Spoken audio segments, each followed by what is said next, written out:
हाय दोस्तों, स्वागत है आप सभी का crack UPSC CSE IAS channel पे।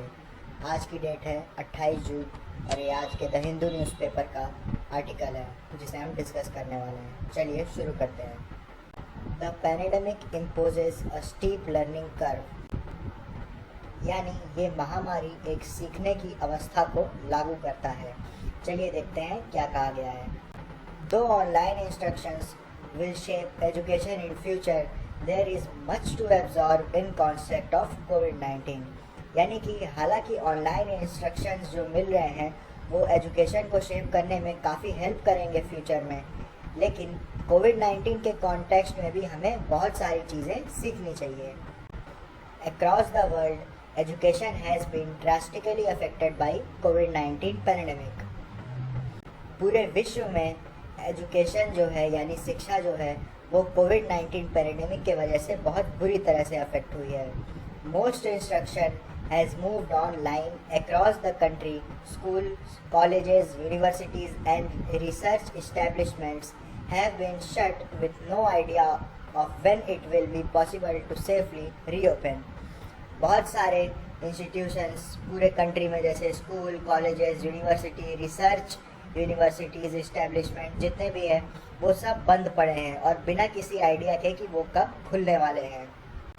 Higher education has gone digital where possible or else it has simply been put on hold. यानी हायर एजुकेशन जैसे जो डिग्री कोर्सेज होते हैं उसमें जो पढ़ाई है वो पूरी तरह से ऑनलाइन शिफ्ट हो गई है, और जहाँ पे ये पॉसिबल नहीं है, मतलब कुछ सब्जेक्ट्स ऐसे होते हैं जिसमें लेबोरेटरी की ज़रूरत होती है, तो वहाँ पे इसे होल्ड पे रखा गया है।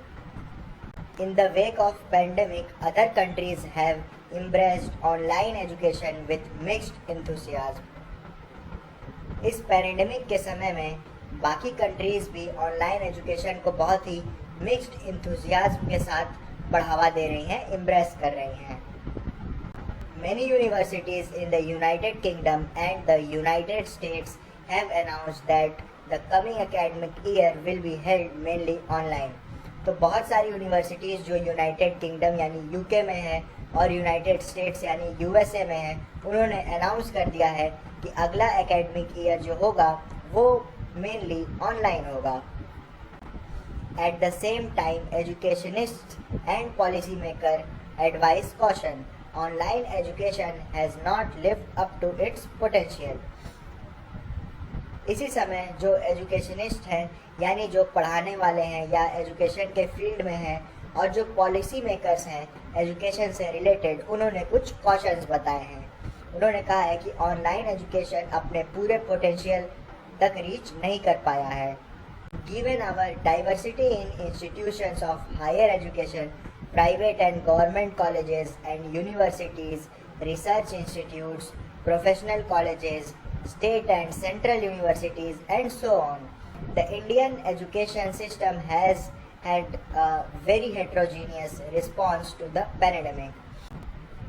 तो हमारी जो डाइवर्सिटी है हायर एजुकेशन में, यानी कि हमारे यहाँ प्राइवेट कॉलेजेस भी हैं, गवर्नमेंट कॉलेजेस भी हैं, यूनिवर्सिटीज़ भी हैं, रिसर्च के इंस्टीट्यूट्स भी हैं, कुछ प्रोफेशनल कॉलेजेस भी हैं और स्टेट और सेंट्रल की यूनिवर्सिटीज़ भी हैं, और भी बहुत सारी हैं चीज़ें। तो इससे इंडियन एजुकेशन सिस्टम का जो रिस्पॉन्स है इस महामारी में वो काफ़ी हेट्रोजीनियस है, यानी कि सबके तरफ से कुछ ना कुछ अलग है। जैसे होमोजीनियस होता है तो एक समान होता है, हेट्रोजीनियस मतलब कि एक समान नहीं है। The reaction also reflect the contrast in rural versus urban infrastructure, the variable quality of staff and the diverse types of subjects that are taught. अब इसको जो रिएक्शन मिला है वो रूरल एरिया यानी कि गांव के एरिया और अर्बन एरिया यानी कि शहरी एरिया में, दोनों में ही थोड़ा डिफरेंट है। दोनों का इंफ्रास्ट्रक्चर थोड़ा डिफरेंट है, क्योंकि जो स्टाफ्स की क्वालिटी है वो भी बदल जाती है, जो सब्जेक्ट्स पढ़ाए जाते हैं वो भी थोड़े अलग पढ़ाए जाते हैं। There will surely be serious long term effects considering the scale of social, political and economic changes that have been occurring these past several months। तो यही बताया गया है कि आने वाले समय में इस महामारी से बहुत ही लॉन्ग टर्म इफ़ेक्ट रहने वाला है और काफ़ी सीरियस इफ़ेक्ट रहने वाला है। क्योंकि इसने सोशल लेवल पे, पॉलिटिकल लेवल पे और इकोनॉमिक लेवल पे कई सारे चेंजेस कर दिए हैं और पिछले कुछ महीने में हमें ये चीज़ें देखने को मिली हैं। सब्जेक्ट स्पेसिफिक, चलिए पढ़ते हैं इसमें क्या लिखा है। From a purely pedagogic point of view, it is clear that technology will play a bigger role in education in the coming years. तो ये देखिए, पेडागॉगिक मतलब होता है कि जो टीचिंग से रिलेटेड चीज़ें होती हैं उसको पेडागॉगिक कहते हैं, कि मतलब हम अगर टीचिंग के पॉइंट ऑफ व्यू से देखें तो वही है, ये वर्ड आप याद रखिएगा। तो कह रहा है कि अगर हम प्योरली टीचिंग के पॉइंट ऑफ व्यू से देखें तो ये साफ समझ में आता है कि आने वाले समय में टेक्नोलॉजी एजुकेशन के फील्ड में बहुत ही बड़ा रोल प्ले करने वाली है। However it will be highly subject specific, यानी कि ये बहुत ज़्यादा सब्जेक्ट स्पेसिफिक रहेगा। Courses that traditionally need a laboratory or practical components are an obvious example where online classes cannot offer an alternative. तो जो कोर्सेज हैं जो ट्रेडिशनली जिनके लिए लेबोरेटरी की ज़रूरत होती है या प्रैक्टिकल कंपोनेंट्स की ज़रूरत होती है, जैसे केमिस्ट्री की लैब हो गई, फिजिक्स की लैब हो गई, बायोलॉजी की लैब हो गई, तो वो सारी चीज़ें ऑनलाइन क्लासेस नहीं ऑफर कर पाती हैं। The adoption or integration of technology in education also depends on the specific institution and its location. There is a huge digital divide in the country in terms of bandwidth and reliable connectivity, as well as very unequal access to funding. कहा गया है कि जो technology का integration है वो कैसे अलग अलग इंस्टीट्यूट्स अडॉप्ट करते हैं, ये बहुत ही स्पेसिफिक हो जाता है उनकी लोकेशंस को लेकर के, क्योंकि हमारे कंट्री में जो डिजिटल डिवाइड है, यानी कि डिजिटल फैसिलिटीज़ जो अवेलेबल है हमारे कंट्री में, वो एक तरह से होमोजीनियस नहीं है, यानी कि हर जगह एक समान नहीं है। रूरल एरियाज़ में कहीं कनेक्टिविटी नहीं है तो अर्बन एरियाज़ में है, तो ये सारी चीज़ें अफेक्ट करेंगी। और बहुत सारे इंस्टीट्यूशन को मतलब एक अनइक्वल एक्सेस होता है फंडिंग को, यानी किसी इंस्टीट्यूट को बहुत ज़्यादा पैसा मिल जाता है, किसी को थोड़ा कम पैसा मिलता है, तो ये सारी चीज़ें बहुत ज़्यादा अफेक्ट करेंगी। Beyond classroom lectures and courses, there has been a serious impact on academic research in all disciplines. There is a need for close personal interaction and discussion in research supervision, and it is not clear when and how doctoral research and supervision can resume. तो classroom lectures और courses के अलावा जो academic researches होती हैं institutes में, उन पे भी बहुत सीरियस इम्पैक्ट पड़ा है। और जो रिसर्च सुपरविज़न होते हैं उसमें बहुत ही क्लोज पर्सनल इंटरेक्शन चाहिए होता है, यानी कि 3-4 लोग जब बैठ के किसी चीज़ पे रिसर्च करते हैं तो वो आपस में बात करते हैं, तो बहुत ही पास रह के जब वो पर्सनली इंटरेक्ट करते हैं तो उससे बहुत ज़्यादा फ़ायदा होता है रिसर्च में। और अभी के हालात में ये भी क्लियर नहीं है कि कब और कैसे डॉक्टरल रिसर्चेज और सुपरविज़न दोबारा से स्टार्ट होंगी या रिज्यूम होंगी। In addition, the related economic crisis has consequences for funding, both of research as well as for maintenance of research infrastructure. These are very long-term effects. तो in addition मतलब कि इसके साथ ही जो रिलेटेड इकोनॉमिक क्राइसिस चल रहा है पूरे इंडिया में, उससे इन रिसर्च वर्क्स में जो फंडिंग मिलती है उस पर भी बहुत ज़्यादा असर पड़ने वाला है।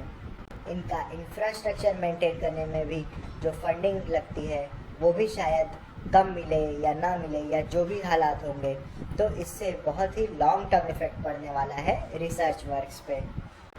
About a month ago we asked teachers and students across India to share their experiences of education during the crisis and to discuss their personal view of future, keeping their institutions and subject in mind. तो ये article लिखने वाले लोगों ने बताया है कि 1 महीने पहले हमने पूरे देश भर में कई सारे टीचर्स और स्टूडेंट्स से बोला कि वो अपना एक्सपीरियंस शेयर करें ऑनलाइन एजुकेशन का, कि वो कैसा रहा, मतलब अपने पर्सनल व्यू से कि उनका इंस्टीट्यूशन कैसा पढ़ा रहा है या उनके सब्जेक्ट्स कैसे हैं, ये सारी चीज़ें ध्यान में रख के वो अपने एक्सपीरियंस बताएं। इसके बारे में अब आगे बताया गया है कि कैसे उन्होंने जो जो चीज़ें बताई, क्या चीज़ें अच्छी हैं, क्या चीज़ें ख़राब हैं। चलिए देखते हैं। द हार्ड ट्रूथ, यानी कि पहले जो कड़वा सच है वो देख लिया जाए ऑनलाइन के बारे में क्या है। यानी कुछ चीज़ें खुद ही प्रमाण देती हैं।